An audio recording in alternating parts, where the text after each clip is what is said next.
Thank you very much, Jack. Members of the council, wives, ladies and gentlemen. Let me ask a question first. How important is NAFTA, the North American Free Trade Agreement, in the general scheme of things? Henry Kissinger, former Secretary of State for President Richard Nixon, put it this way, quote, "It will represent the most creative step towards a new world order taken by any group of countries since the end of the Cold War. The revolution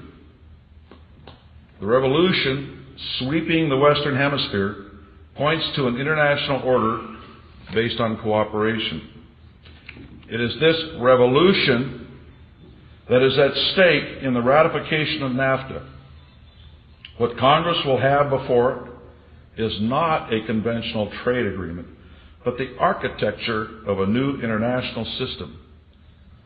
The Los Angeles Times, July 18, 1993.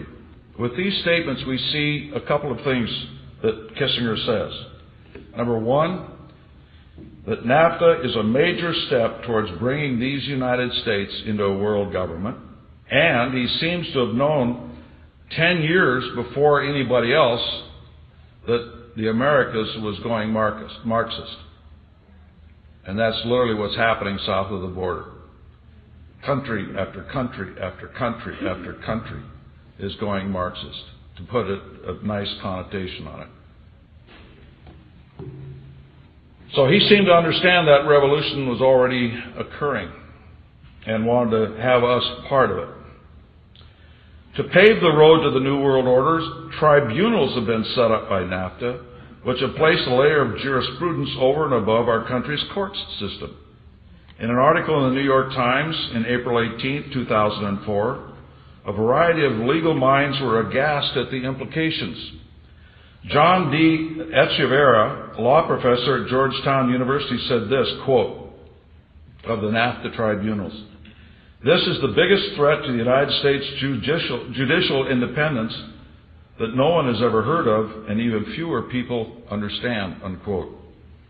Peter Spiro, law professor, Hofstra University, quote, "You have an international tribunal essentially reviewing American court judgments," unquote. Finally, in your own state, Chief Justice Ronald George of the California Supreme Court said this, quote, "It is rather shocking that the highest courts of the state and federal governments could have their judgments circumvented by these tribunals." So we see the architecture of a new international system, higher than our state and federal courts. This is NAFTA, and it is only the beginning of the problem of NAFTA. A case in point is what's happening in North Carolina right now. There is a coalition of unions from the United States, Mexico, and Canada that has gone to a NAFTA tribunal to challenge the right to work laws in North Carolina. You know what? If they have to appeal that, you know who they appeal to? The International Court. Not the Supreme Court, not the state court. And they can be forced to have those laws overturned through these tribunals. That is the problem we're dealing right now with NAFTA. What we are witnessing in so many threats to our country are the effects of NAFTA. The Security and Prosperity Partnership, or North American Union. The NAFTA Free Trade Corridors are just two that come out of NAFTA.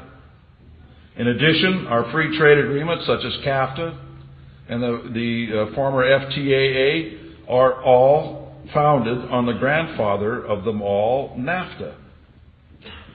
Once both houses of Congress approved NAFTA, they gave NAFTA a blank check and a blank piece of paper to do whatever they wanted to do in the name of free trade. That's literally what's happening. You go and look at everything that's going forward at an international scale in the United States today, you'll see NAFTA, NAFTA, NAFTA, NAFTA, the press releases, all the reports, everything else. It's all founded on NAFTA. This is a clue. What we have to do in order to stop these things is to withdraw from NAFTA.